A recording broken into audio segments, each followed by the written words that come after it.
வணக்கம். இன்னைக்கு forex மார்க்கெட்டோடைய weekly forecast பார்க்கலாம். இந்த வீடியோக்குள்ள போறதுக்கு முன்னாடி இந்த தளத்தை சப்ஸ்கிரைப் பண்ணாம இருந்தீங்கன்னா சப்ஸ்கிரைப் பண்ணிங்க. கூடவே பெல் ஐக்கானை கிளிக் பண்ணிங்க. அப்பதான் நாங்கள் வீடியோஸ் போட்டோன்னே நோட்டிஃபிகேஷன் வரும். ஃப்ரைடே பார்த்தீங்க அப்படின்னா நான் ஃபார்ம் பேரோல் வந்து பாசிட்டிவாக அமைஞ்சிருக்கு. ஸோ அதோடைய ரிவைஸ் டேட்டா நம்ம வந்து ஒரு 4 பாயிண்ட் பார்க்க சொல்லியிருந்தோம். அதில் வந்து ஃபர்ஸ்ட் ரிவைஸ் டேட்டா வந்து பாசிட்டிவாக வந்திருக்கு. அண்ட் தென் நான் ஃபார்ம் பேரோலோட இது பாசிட்டிவாக வந்திருக்கு. அண்ட் தென் ஹவர்லி ஏர்னிங்ஸ் பாசிட்டிவாக வந்திருக்கு. அன்எம்ப்ளாய்மெண்ட் சேஞ்ச் வந்து அது வந்து நியூட்ரலைஸ்டாக வந்திருக்கு, எந்த சேஞ்சும் இல்லாமல். ஸோ இது வந்து யூஎஸ்க்கு பார்த்தீங்க அப்படின்னா ரொம்ப ரொம்ப பாசிட்டிவான டேட்டா. ரெண்டாவது பாயிண்ட் என்ன அப்படின்னு பார்த்தீங்க அப்படின்னா, ப்ரைஸ் வந்து இந்த முறை வந்து நான் ஃபார்ம் பேரோல வந்த அந்த டேட்டா வந்து ரொம்ப ரொம்ப முக்கியமாக கருதப்படும். இது ஒன்று. ரெண்டாவது, இந்த வீக் இருக்கக்கூடிய இந்த இன்ஃப்ளேஷன் ரேட், ஓகே, இந்த இன்ஃப்ளேஷன் ரேட் வந்து கண்ட்ரோலில் வரணும். அதிகமாக வரும் அப்படிங்கிற மாதிரி எதிர்பார்த்துருக்காங்க. பட் அவ்வளோ வரக்கூடாது. ஓகேங்களா? ஸோ அது வந்து குறைந்து நமக்கு வந்து வரணும். வரும் பட்சத்தில் அல்லது அதே மெயின்டைன் பண்ணி வந்துருச்சு. இதுவும் ஒரு பாசிட்டிவ் டேட்டா. ஆல்ரெடி நான் ஃபார்ம் பேரோட ஒரு பாசிட்டிவ் கொடுத்துருச்சு. இன்ஃப்ளேஷனும் ஓரளவு பாசிட்டிவ்ல இருந்துருச்சு அப்படின்னா, கம்மிங் வீக் இந்த வரக்கூடிய வாரம் இல்லாமல் அதுக்கு அடுத்த வாரம் ஜூன் 17th நமக்கு வந்து ஃபெட்டோடைய இன்ட்ரெஸ்ட் ரேட் இருக்கு. ஸோ அந்த ஃபெட்டோடைய இன்ட்ரெஸ்ட் ரேட் அப்படிங்கிறது வந்து ஹைக் ஆகுமா, கெவின் வாஷ் வந்து ஏத்துவாரா இன்ஃப்ளேஷன் கண்ட்ரோல் பண்றதுக்காக அப்படின்னு பார்க்கும்போது இது ரெண்டுமே ஓரளவு ஸ்டெபிளைஸ்டா இருந்துச்சு அப்படின்னா இந்த முறையும் நோ சேஞ்ச், நமக்கு வந்து ஃபெட்டோடைய இன்ட்ரெஸ்ட் ரேட்ல எந்த ஒரு ஆக்ஷனும் எடுக்க மாட்டாங்க. ஓகேங்களா? ஸோ அதனால கம்மிங் வெனஸ்டே நமக்கு வந்து இன்ஃப்ளேஷனையும் நம்ம கண்டிப்பாக ஃபோக்கஸ் பண்ணி பார்க்கணும்.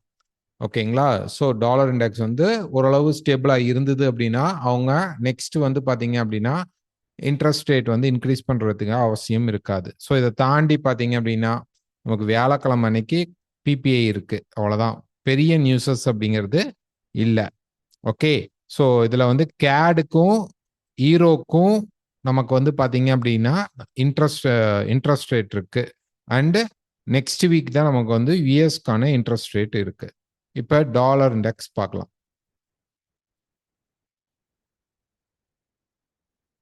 ஸோ டாலர் பொறுத்த வரைக்கும் ஒரு ரைஸ் போயிட்டு மார்க்கெட் வந்து என்ன ஆகணும் அப்படின்னு பார்த்தீங்கன்னா இங்கேருந்து இப்படி திரும்பவும் அப்படின்னு சொல்லி எக்ஸ்பெக்ட் பண்ணியிருந்தோம். பட் மார்க்கெட் பார்த்தீங்க அப்படின்னா திரும்பலை, மேலே தான் இருக்கான். ஸோ இப்போ வந்து இந்த top resistance level, okay, so இந்த ரெசிஸ்டன்ஸ் லெவலை இதுக்குள்ளே தான் இருப்பான். இது கொஞ்சம் பெரிய ரெசிஸ்டன்ஸ் ஏரியா தான். பட் இதுக்குள்ளே தான் மார்க்கெட் ரிஜெக்ட் ஆகி இங்கே தான் இருக்கும். இங்கேருந்து திருப்பி மார்க்கெட் ஃபால் ஆகும். இது வந்து நமக்கு சப்போர்ட் லெவல். ஓகே, ஸோ இப்போ ப்ரைஸ் வந்து என்ன பண்ணுன்னா கொஞ்சம் மேலே போயிட்டு தென் ஒரு ஃபால் வரும். ஸோ இங்கேருந்து பார்த்தீங்கன்னா இதுதான் வேவ் ஸ்ட்ரக்சர், இப்படி தான் நடக்கும். ஓகே, ஸோ இதுதான் வேவ் ஸ்ட்ரக்சர். இங்கே வந்து அந்த கன்சாலிடேஷன் மோட் 4th வேவ் இருந்தது, இப்போ 5th வேவ் நடந்துட்டு இருக்கு. ஸோ ஒரு சின்ன டவுன் ட்ரெண்ட் வந்து மேலே போகும். ஸோ ஃபோக்கஸ் பண்ணிக்கோங்க. இங்கேருந்து ஒரு டவுன் ட்ரெண்ட் வந்துட்டு கொஞ்சம் மேலே போனதுக்கப்புறம் டாலர் இண்டெக்ஸ் திருப்பி ரெசிஸ்டன்ஸை போய் டச் பண்ணோடனே மார்க்கெட் கீழே இறங்கும். ஸோ இதே இந்த ப்ராசஸ் தான் euro USD, pound USD, Australia USD, New Zealand யூஎஸ்டியில் ஆப்போசிட்டாக பை சைடு இப்படி நடக்கும். மார்க்கெட் வந்து கொஞ்சம் மேலே போயிட்டு கீழே ஒன் மோர் ஃபால் கொடுத்துட்டு அதுக்கப்புறம் மார்க்கெட் மேலே போகும். கோல்டு எல்லாமே இதெல்லாம் வந்து கவுண்டர் கரன்சியாக யூஎஸ் இருக்கக்கூடிய எல்லா இடத்துலையும் நடக்கும். இதே வந்து USD CAD, USD chef, USD Japan சொல்ல முடியாது. பட் யூஎஸ்டி கேட் அண்ட் செஃப்ல இந்த கான்செப்ட் நடக்க போகுது. ஸோ இந்த ஸ்ட்ரக்சர் தான் நடக்க போகுது.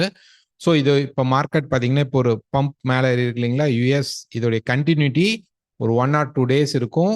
கண்டிப்பாக இன்ஃப்ளேஷனில் வந்து மார்க்கெட் வந்து இங்கே ஸ்டெபிலிட்டி ஆகி கொஞ்சம் கீழே இறங்குறதுக்கான ப்ராபபிலிட்டி தான் இருக்கு. நம்ம வந்து வீக்லி ஃபோர்காஸ்ட் இப்போ பார்க்குறோம். மண்டே டியூஸ்டே 2 நாள் முடிஞ்சு புதன்கிழமை அன்னைக்கு பார்த்தீங்கன்னா நமக்கு வந்து லைவ் மீட் நடக்கும். அப்போ நம்ம வந்து கிட்டத்தட்ட மார்க்கெட்டோடைய மூவ்மெண்ட் வந்து டாலர் இண்டெக்ஸ் ரெசிஸ்டன்ஸ்க்கு போயிட்டானா என்னங்கிறத நம்ம செக் பண்ணிக்கலாம். கோல்டோடைய மூவ்மெண்ட்டையும் பார்த்துக்கலாம். நெக்ஸ்ட் ஈரோ யூஎஸ்டி. ஸோ ஈரோ யூஎஸ்டி பொறுத்த வரைக்கும் மார்க்கெட் வந்து இந்த சேனலை ரெஸ்பெக்ட் பண்ணிட்டு இருக்குங்க. இந்த சேனல்ல இருந்து ப்ரைஸ் வந்து இப்போ இந்த சப்போர்ட் லெவலுக்கு வரும். ரைட், இந்த மிட் சேனலாக இருக்கக்கூடிய இதோடைய சப்போர்ட் லெவலுக்கு வரலாம். இது ஆல்ரெடி பார்த்தீங்க அப்படின்னா கிட்டத்தட்ட போன ஜூன்ல இருந்து இந்த சப்போர்ட் இன்னும் ஆக்டிவாக தான் இருக்கு. ஸோ ஃபர்ஸ்ட் டைம் இந்த சப்போர்ட் மார்க்கெட் போயிட்டு கீழே வந்துச்சு, திருப்பி போயிட்டு டெஸ்ட் பண்ணிச்சு, திருப்பி போயிட்டு டெஸ்ட் பண்ணிச்சு. அப்போ இங்கே போனோடனே இப்போ டெஸ்ட் பண்ணி மார்க்கெட் வந்து மேலே போயிடுமா அப்படின்னா போகாது. பட் என்ன ஆகுனா ஒரு புஷ் மட்டும் மார்க்கெட் கொடுக்கும். இப்போ ஒரு இடத்துல மார்க்கெட் வந்து இந்த மாதிரி இருக்கு. ஸோ இங்கேருந்து ஒரு ப்ரைஸ் வந்து ஒரு சப்போர்ட் எடுத்துட்டு மேலே போகுது, திருப்பி ஒரு சப்போர்ட் எடுத்துட்டு மேலே போகுது, திருப்பி ஒரு சப்போர்ட் எடுத்துட்டு மேலே போகுது. ஸோ இப்படி மோர் டைம் ஒரு இடத்துல மார்க்கெட் சப்போர்ட் எடுக்கும்போது எபோவ் த்ரீ டச்சஸ்க்கு மேலே ஆகும்போது இந்த சப்போர்ட் லைன் அப்படிங்கிறது என்ன ஆகும் அப்படின்னு பார்த்தீங்கன்னா வீக்கர் ஆகிடும். ஓகே, இது வந்து ஒரு வீக்கான சப்போர்ட் லெவலாக மாறிடும். ஸோ இப்போ இங்கே இருக்கக்கூடிய இந்த சப்போர்ட் வந்து மார்க்கெட் வந்துட்டான், இங்கேருந்து மார்க்கெட் வந்து பயங்கரமான பை ஆவானா அப்படிங்கிற கான்செப்ட் எடுத்தோம் பார்த்தோம் அப்படின்னோம்னா இல்லை. இங்கே வந்தோடனே ஒரே ஒரு புஷ் கொடுக்கும், திருப்பி மார்க்கெட் ஃபால் ஆகிறதுக்கான ப்ராபபிலிட்டி தான் அதிகமாக இருக்கும். ஸோ இந்த இடத்துல இருக்கக்கூடிய இப்போ பை, ஓகே, ஒரு பை வரும். இந்த ஒரு கண்டினியூட்டியில் பார்த்தீங்க அப்படின்னா ப்ரைஸ் வந்து கொஞ்சம் மண்டே மார்க்கெட் மேலே போகலாம், அல்லது கீழே வந்து இப்படி மேலே போய் ஒன் மோர் ட்ராப் கொடுக்கும். இங்கேருந்து ஒரு கரெக்ஷன் பை ஆக்டிவேட் ஆகும். ஸோ இந்த பை கொஞ்சம் லென்த்தியாக இருக்கும்னால நம்ம இந்த பை எடுக்கிறோம். ப்ராபபிளி கொஞ்சம் மார்க்கெட் போய் ஏதாவது ஒரு ரெசிஸ்டன்ஸை மீட் பண்ணோடனே இந்த முறை ப்ரைஸ் வந்து இந்த மல்டியாக இருக்கக்கூடிய இந்த சப்போர்ட் லெவலை பிரேக் பண்ணுறதுக்கு ஆன ரெசிஸ்டன்ஸ் பாயிண்ட் மேலே கிரியேட் ஆகிறதுக்கு சான்சஸ் இருக்கும். ஓகேங்களா? ஸோ பட் அதுக்கு வந்து ஒரு 1 or 2-3 வீக்ஸ் நடக்கும். ஸோ இந்த வீக் நம்ம பார்க்க வேண்டியது மார்க்கெட் வந்து ஒரு ஒன் மோர் ஃபால் கொடுத்ததுக்கப்புறம் மார்க்கெட் பை ஆகிறதுக்கான ஒரு சப்ஸ்டன்ஸ் தான் கிரியேட் ஆகும். Pound USD. So pound USD பொறுத்த வரைக்கும் மார்க்கெட் பார்த்தீங்கன்னா அந்த ரேஞ்சுக்குள்ள மார்க்கெட் இருக்கு. இதுதான் அதோடைய ரேஞ்ச், ப்ரைஸோடைய இந்த ஹை அண்ட் தென் இந்த மல்டிபிள் லோ. ஸோ இதுக்குள்ள தான் ப்ரைஸ் பார்த்தீங்க அப்படின்னா லாஸ்ட் மார்ச்ல இருந்து இப்போ கிட்டத்தட்ட இப்போ வரைக்கும் இந்த ஜோனுக்குள்ள தான் இருக்கு. இந்த மாதிரி ட்ரெண்டிங் ஃபேஸஸ் மார்க்கெட்ல வரல, ரைட்? இப்போ ப்ரைஸ் பார்த்தீங்க அப்படின்னா கீழே ஒன் மோர் கொஞ்சம் கீழே வந்ததுக்கு அப்புறம் ஒரு பை ஆகும். இங்கிருந்து நமக்கு ஒரு சேனல் பாத் கிரியேட் ஆகும். ஸோ கீழே வந்து ஒரு பை ஆயிட்டு மார்க்கெட் வரும். அதே தான் யூரோஎஸ்டியில் சொன்ன அதே கான்செப்ட் தான். இந்த சப்போர்ட் கிட்ட வருது அப்படின்னா திருப்பி ப்ரைஸ் ஒரு ரைஸ் கொடுத்துட்டு அதுக்கப்புறம் இந்த சப்போர்ட்டையே பிரேக் பண்ற அளவு சான்சஸ் அதிகமாக இருக்கும். மோர் ஒரு சப்போர்ட் ஒரு இடத்துல அதிகமான சப்போர்ட் ஒரே இடத்துல தேங்கி நிற்கும் போது அந்த லெவல்ஸ் வந்து ரொம்ப வீக்கர் ஆகி மார்க்கெட் வந்து பிரேக் ஆகிறதுக்கான ப்ராபபிலிட்டிஸ் அதிகமாக இருக்கும். ஸோ இது வந்து நம்ம நிறையா லைவ்ல வந்து பார்ப்போம், அதை பற்றி டிஸ்கஷன் கூட பண்ணலாம். ஆஸ்திரேலியா யூஎஸ்டி ஆல்மோஸ்ட் இப்போ ஒரு சப்போர்ட் லெவலில் இருக்கு. ப்ரைஸ் வந்து இங்கே போய் இந்த ரெசிஸ்டன்ஸை மீட் பண்ணிட்டு ஒன் மோர் ட்ராப் சின்னதாக கொடுத்துட்டு இங்கே இருக்கக்கூடிய இந்த மேஜரான சப்போர்ட் லெவலுக்கு ப்ரைஸ் வந்தோடனே ப்ரைஸ் திருப்பி பூம் ஆகும். அதோடைய டார்கெட் அப்படிங்கிறது வந்து கொஞ்சம் அக்ரெசிவாக மேலே போகும், கொஞ்சம் எக்ஸ்பேண்டடாக மார்க்கெட் மேலே போகிறதுக்கு ப்ராபபிலிட்டி உண்டு. இந்த வீக் பொறுத்த வரைக்கும் நமக்கு என்ன அப்படின்னு பார்த்தீங்க அப்படின்னா ப்ரைஸ் வந்து லைட்டாக மேலே போய் ஒரு சின்ன ட்ராப் கொடுத்ததுக்கப்புறம் சப்போர்ட் எடுக்க ட்ரை பண்ணும், அந்த பை எடுக்கணும். ஓகேங்களா? நெக்ஸ்ட் நியூசிலாந்து யூஎஸ்டி, அதுவும் சேம் அதே கான்செப்ட் தான். ப்ரைஸ் வந்து ஒரு வீக்கில் போய் பார்த்தீங்க அப்படின்னா ப்ரைஸ் வந்து இந்த ரெசிஸ்டன்ஸ் லெவலுக்கும் இங்கே இருக்கக்கூடிய இந்த சப்போர்ட் லெவலுக்கும் ப்ரைஸ் இருக்கு. அப்போ இன்னும் கொஞ்சம் அப்படி மார்க்கெட் மேலே போய் கீழே வந்தால் இந்த சப்போர்ட் எடுத்துட்டு மார்க்கெட் திருப்பி அந்த ரெசிஸ்டன்ஸ் லெவலுக்கு போகிறதுக்கு ப்ராபபிலிட்டிஸ் இருக்கும். ஸோ என்ன ஆகும் அப்படின்னா இந்த ஃபால் கண்டினியூ ஆகும். இந்த ஃபால் வந்து இப்படி வச்சுக்குங்க, கொஞ்சம் மேலே போயிட்டு இங்கே வரும், இந்த இடத்துலையோ அல்லது இன்னும் கொஞ்சம் கீழே அப்படியே ஷேடோஸ் கொடுத்து ஒரு சப்போர்ட் கிரியேட் ஆகும்போது மார்க்கெட் மேலே போகிறதுக்கான சான்சஸ் அதிகமாக இருக்கும். நெக்ஸ்ட் பார்த்தீங்கன்னா USD CAD. So USD CAD வந்து வீக்கில் பார்த்தோம் அப்படின்னோம்னா மார்க்கெட் வந்து அந்த மல்டி சப்போர்ட் லெவலில் தான் இருக்குது. இதுதான் மார்க்கெட்டுடைய மல்டி சப்போர்ட் லெவல். ஸோ இப்போ இந்த சப்போர்ட் லெவலில் இருந்து மேலே போயிட்டு இருக்கு. இந்த ரெசிஸ்டன்ஸை பிரேக் பண்ணதுக்கப்புறம் இப்படியே கண்டினியூ ஆகி மேலே போயிடுமா அப்படின்னா போகாது. ஸோ இங்கேருந்து திருப்பி மார்க்கெட் வந்து இதே சப்போர்ட்டை டெஸ்ட் பண்ணி பிரேக் பண்ணுறதுக்கு சான்சஸ் வந்து கிரியேட் ஆகும். ஓகேங்களா? ஸோ இப்போ கொஞ்சம் அப்சைட் இருக்கு. செல் செட்டப் வந்து நமக்கு மிடில் ஆஃப் தி வீக்கோ அல்லது எண்ட் ஆஃப் தி வீக்லேயோ மார்க்கெட் வந்து இந்த ரெசிஸ்டன்ஸை போய் மீட் பண்ணும்போது செல் செட்டப் கிடைக்கும், அங்கே நம்ம செல் ட்ரை பண்ணலாம். ஜப்பான் பொறுத்த வரைக்கும் அந்த பை செட்டப் தான், அது வந்து செல் ஆகாது. சும்மா இங்கே ஒரு கன்சால்டேஷனாக இருக்கும் மார்க்கெட். ஓகே, இன்னும் கொஞ்சம் மேலே போனோடனே ஒரு சின்ன ஃபால் வரும், திருப்பி மார்க்கெட் மேலே புஷ் பண்ண தான் ட்ரை பண்ணும். இந்த இடத்துல ஸ்ட்ராங்கான சப்போர்ட் லெவல்ஸ் இருக்கிறதுனால மார்க்கெட் பெருசாக கீழே ட்ராப் ஆகாது. யுஎஸ் கரன்சியில் என்னென்ன எல்லா பேர்ஸும் விழுந்தாலும் ஜப்பான் ரொம்ப வீக்கராக இருக்கிறனால யுஎஸ் வீக்கானா கூட ப்ரைஸ் ட்ராப் அப்படிங்கிறது இருக்காது. Next USD chef. So USD chef பார்த்தீங்க அப்படின்னா ப்ரைஸ் வந்து இந்த இங்கேருந்து ப்ரைஸ் மேலே போயிட்டு ஒரு வெஜ்ஜஸ் ஃபார்மேஷனை பிரேக் பண்ணிட்டு மார்க்கெட் புஷ் பண்ணிட்டு இருக்கு. கண்டிப்பாக இந்த ரெசிஸ்டன்ஸ் லெவலுக்குள்ள ப்ரைஸ் போனோடனே திருப்பி இது கீழே இறங்க சான்சஸ் இருக்கும். அப்போ ஒரு 4 hour சார்ட் அந்த மாதிரி போய் பார்த்தீங்கன்னா இங்கேருந்து என்ன ஆகும் அப்படின்னு பார்த்தீங்கன்னா ப்ரைஸ் வந்து இப்போ ஒரு ஃபார்மேட் பார்த்தீங்க அப்படின்னா இந்த ஃபார்மேட்டில் தான் ட்ரேட் ஆகிட்டு இருக்கு. அப்போ இங்கேருந்து ஒரு சின்னதாக ஒரு ட்ராப் வந்துட்டு ஒன் மோர் புஷ் கொடுத்துட்டு அதுக்கப்புறம் மார்க்கெட் ஃபால் கிடைக்கும். ஸோ கீழே இறங்கி மேலே போயிடும் buy side. And then market வந்து ரெசிஸ்டன்ஸை போய் மீட் பண்ணும்போது இங்கே இருக்கக்கூடிய இந்த மல்டி ரெசிஸ்டன்ஸை மீட் பண்ணும்போது மார்க்கெட் செல் ஆகிறதுக்கான சான்சஸ் அதிகமாக உண்டு. Next gold. ஸோ கோல்டு பொறுத்த வரைக்கும் ஒரு டே அப்படின்னு எடுத்துக்கிட்டோம் அப்படின்னோம்னா ப்ரைஸ் வந்து பார்த்தீங்க அப்படின்னா நம்ம ஃப்ரைடே நான் ஃபார்ம் பேரோலுக்கு சொல்லியிருந்தோம் ப்ரைஸ் வந்து இந்த சப்போர்ட் லெவலை பிரேக் பண்ணிட்டா கீழே ஃபால் நெக்ஸ்ட் சப்போர்ட்டுக்கு வந்துடும் 300. அதுக்கு கீழே 250க்குள்ள மார்க்கெட் வந்து சப்போர்ட் எடுத்துட்டு அதுக்கப்புறம் மார்க்கெட் திருப்பி புஷ் பண்ணும். இன்னும் இந்த சேனல் தான் ஆக்டிவேட்டில் ப்ரைஸ் இருக்கு. நான் ஃபார்ம் பேரோல் எல்லாமே யூஎஸ்க்கு வந்து பாசிட்டிவாக வந்த காரணத்தினால கோல்டு வந்து நல்லாவே கீழே இறங்கியிருக்கான். நெக்ஸ்ட் இங்கே பாருங்க, இப்போ 4 hourல வந்து என்ன போயிட்டு இருக்கு அப்படின்னு நம்ம பார்த்தோம் அப்படின்னம்னா இந்த சேனல் ரொம்ப ஸ்ட்ராங்காக ஆக்டிவேட் ஆகிருக்கு. இந்த சேனல் அப்படியே தான் இருக்கு. இந்த இடத்துல நமக்கு வந்து இப்போ பார்த்தீங்க அப்படின்னா ப்ரைஸ் வந்து ஒரு எக்ஸ்பான்ஷன் அப்படிங்கிறத வச்சிருக்கான். ஆக்சுவலாக வந்து ப்ரைஸ் என்ன பண்ணியிருக்கணும்னா இங்கேருந்து நம்ம எதிர்பார்த்துருந்தா அந்த 85 மார்க்கெட் பிரேக் பண்ணியிருந்தா மார்க்கெட் வந்து புஷ் பண்ணும், டாப்பர் புஷ் பண்ணியிருக்கணும். இந்த இடத்துல இருந்து மார்க்கெட் வந்து புஷ் பண்ணியிருக்கணும். ப்ரைஸ் வந்து என்ன பண்ணலை அப்படின்னா இங்கே மார்க்கெட் புஷ் பண்ணலை. இப்போ இந்த கீழே இருக்கக்கூடிய சப்போர்ட் லெவலுக்கு ப்ரைஸ் வந்திருக்கு, ரைட்டுங்களா? இப்போ வந்து அது வந்து ஒரு 250 லெவல் வரைக்கும் 300 கீழே 250க்குள்ளே வரும். அப்போ மண்டே மார்க்கெட் எப்படி இருக்கும் அப்படின்னு பார்த்தீங்க அப்படின்னா ப்ரைஸ் வந்து இங்கேருந்து இப்படி கொஞ்சம் மேலே ஏறும், ஏறிட்டு ஒரு ட்ராப் கொடுத்துட்டு அதுக்கப்புறம் ப்ரைஸ் மேலே போகும். அப்போ இங்கே வந்து இந்த ஷார்ட் செல் விட என்ன கேட்டீங்க அப்படின்னா 2 ஆப்ஷனில் போகலாம்.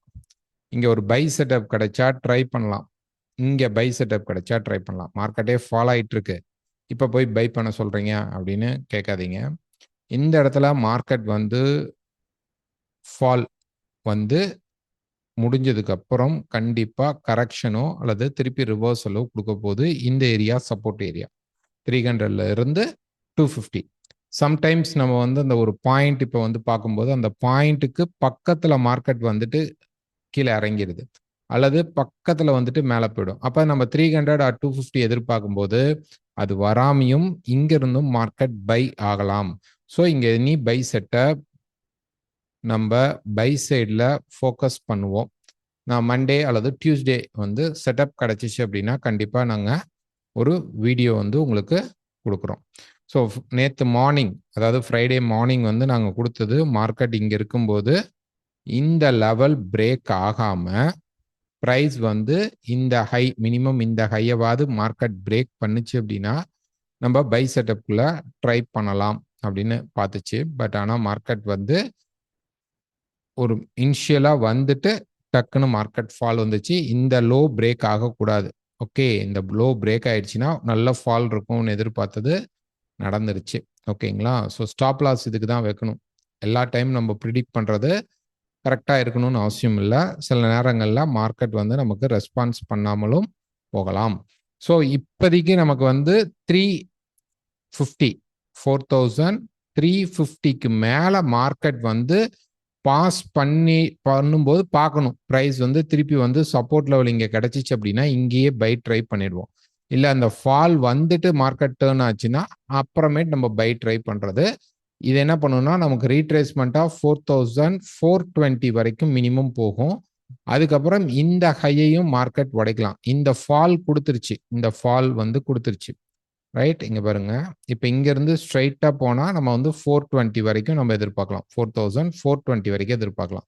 இல்லை மார்க்கெட் கொஞ்சம், இது வந்து ஃபர்ஸ்ட் ஆப்ஷன். இப்போ மார்க்கெட் மேலே போயிட்டு கீழே வந்துட்டான், ஓகே 300 கீழே ப்ரைஸ் வந்துட்டு சப்போர்ட் கிரியேட் பண்ணுறான்னா செகண்ட் ஆப்ஷன் இது கண்டிப்பாக நல்லாவே மார்க்கெட்டில் புஷ் பண்ணும். மேலே வந்து 520 அந்த லெவல்ஸ் எல்லாம் பிரேக் பண்ணி மேலே போய் அல்லது இந்த டாப் ரெசிஸ்டன்ஸ் 580 ஆர் 600 போய் திருப்பி டச் பண்ணுற அளவு மார்க்கெட் வந்து வரும்.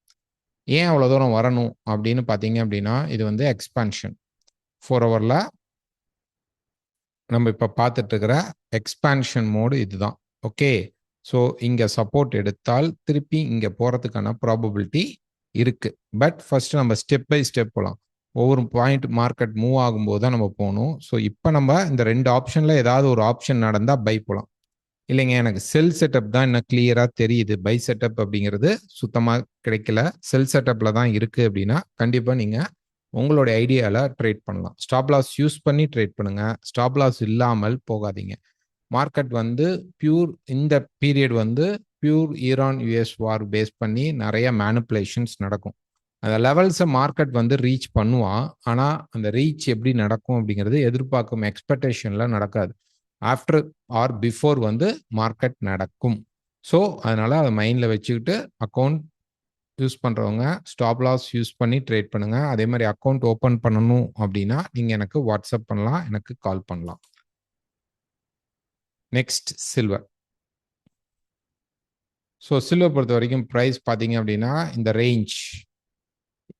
ஓகே, இது ஃபர்ஸ்ட் இந்த ரேஞ்ச் முடிஞ்சோடனே மார்க்கெட் ஃபால் வந்துச்சு.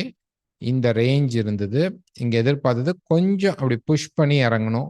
அது இங்கே மார்க்கெட் வந்து கொடுக்கல, டைரக்டாக மார்க்கெட் கீழே வருது. அஃப்கோர்ஸ் இந்த இடத்துல நமக்கு ஒரு ரிஜெக்ஷன் ஃபேஸ் நடக்க சான்சஸ் உண்டு. ஓகே, இந்த இடம் வந்து நமக்கு ஒரு ரிஜெக்ஷன் ஃபேஸ். ஸோ ப்ரைஸ் வந்து கொஞ்சம் மேலே போனாலும் அல்லது கொஞ்சம் கீழே வந்துட்டு ஒரு சப்போர்ட் லெவல் கிடைச்சா மார்க்கெட் கொஞ்சம் புஷ் பண்ணும். இந்த வீக் ஃபர்ஸ்ட் ஹாஃப் ஃபுல்லாகவே நமக்கு பார்த்தீங்க அப்படின்னா கொஞ்சம் மார்க்கெட் மேலே போகிறதுக்கான ப்ராபபிலிட்டி தான் கோல்டு அண்ட் சில்வர் இருக்கும். ஓகே, எனி செல் செட்டப் ஸ்டாப் யூஸ் பண்ணி போய்க்குங்க. பை செட்டப் கிடச்சிச்சு அப்படின்னா பை போக ட்ரை பண்ணுங்க.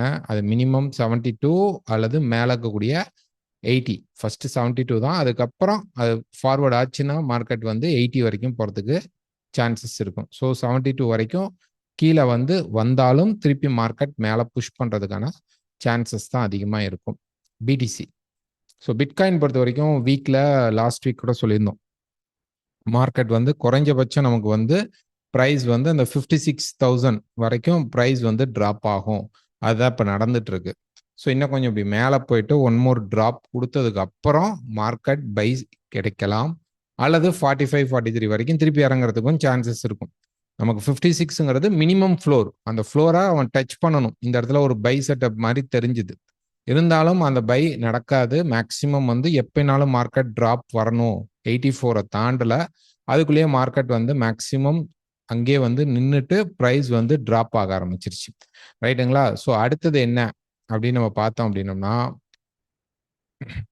ப்ரைஸ் வந்து கீழே வந்து இந்த பாட்டத்தை இப்போதான் டெஸ்ட் பண்ணியிருக்கிறான். அதனால ஒரு சின்ன ரேஞ்ச் மார்க்கெட் இப்படி மேலே ஏறும். ஸோ இது முடிஞ்சதுக்கப்புறம் இல்லை இன்னும் கொஞ்சம் ஃபால் ஆனால் கூட இங்கேருந்து ஒரு சின்னதாக ஒரு கரெக்ட் ஆகும். ஏன்னா இந்த கரெக்ஷன் ஷார்ட்டாக இருக்கிற மாதிரி இங்கே ஒரு கரெக்ட் ஆகிட்டு திருப்பி அந்த ஃபால் வரும்போது நமக்கு 56,000 அப்படிங்கிறது கம்ப்ளீட் ஆகிடும்.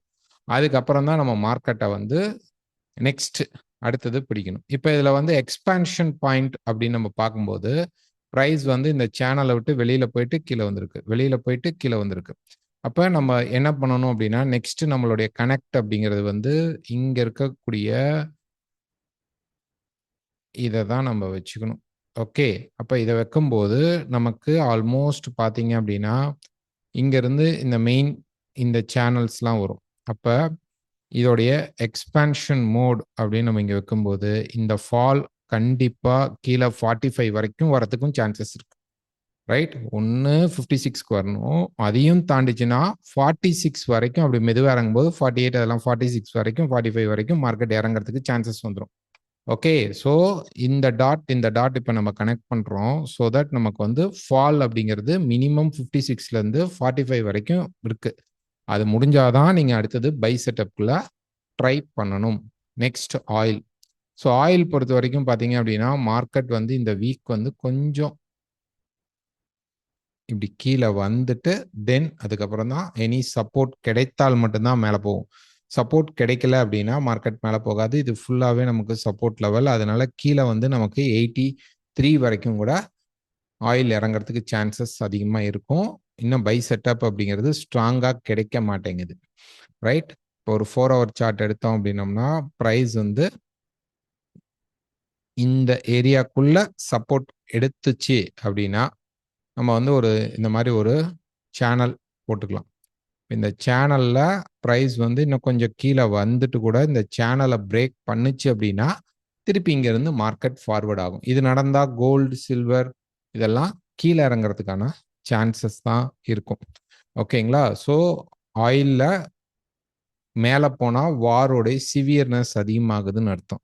இல்லை ஸ்டேபிளாக அங்கே இருந்தால் அது ஆல்ரெடி ப்ராப்ளம் தான் இருக்குது. ஆனால் அடுத்த ஸ்டேஜுக்கு அது மூவ் ஆகலை அப்படிங்கிறத நீங்கள் தெரிஞ்சுக்கங்க. Next Nifty. ஸோ நிஃப்டியை பொறுத்த வரைக்கும் ப்ரைஸ் வந்து இங்கே கன்சால்டேட் ஆகிட்டு இருக்கு. ரைட்டுங்களா? ஸோ இப்போ வந்து ஒரு வீக். ஓகே, இந்த வீக்கில் பார்த்தீங்க அப்படின்னா மார்க்கெட் வந்து இது ஒரு சப்போர்ட் லெவல். ஸோ கீழே வந்து கொஞ்சம் வந்துட்டு சப்போர்ட் எடுத்துட்டு இங்கே கன்சால்டேட் நடக்கலாம். ஓகே, அப்போ வந்து நமக்கு வந்து பார்த்தீங்கன்னா இந்த இங்கே நடந்துட்டு இருக்கிற இந்த சேனல் மோட் அப்படிங்கிறது பிரேக் ஆனால் மட்டும்தான் நிஃப்டி மேலே போகும். இல்லைன்னா ப்ரைஸ் திருப்பி கீழே 20,000 வரைக்கும் கூட வரதுக்கு வாய்ப்புகள் உண்டு. குறைஞ்சபட்சம் 21,500 பிரேக் பண்ணிடும் இந்த சேனலை விட்டு வெளியில் போகலை அப்படின்னா.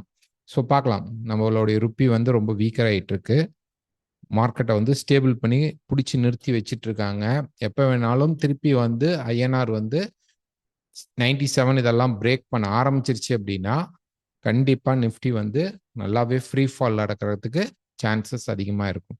சரி, இந்த வீடியோ உங்களுக்கு பிடிச்சிருந்தா மறக்காமல் லைக் பண்ணுங்கள், ஷேர் பண்ணுங்கள், கமெண்ட் பண்ணுங்கள். உங்கள் ஃப்ரெண்ட்ஸ் அண்ட் குரூப்புக்கு இதை அனுப்புங்க. எங்ககிட்ட அக்கௌண்ட் ஓப்பன் பண்ணணும் அப்படின்னா நீங்கள் எங்களுக்கு கால் பண்ணலாம். இல்லை என்னை வந்து நீங்கள் வந்து மீட் பண்ணணும்னு நிறைய பேர் கேட்குறீங்க.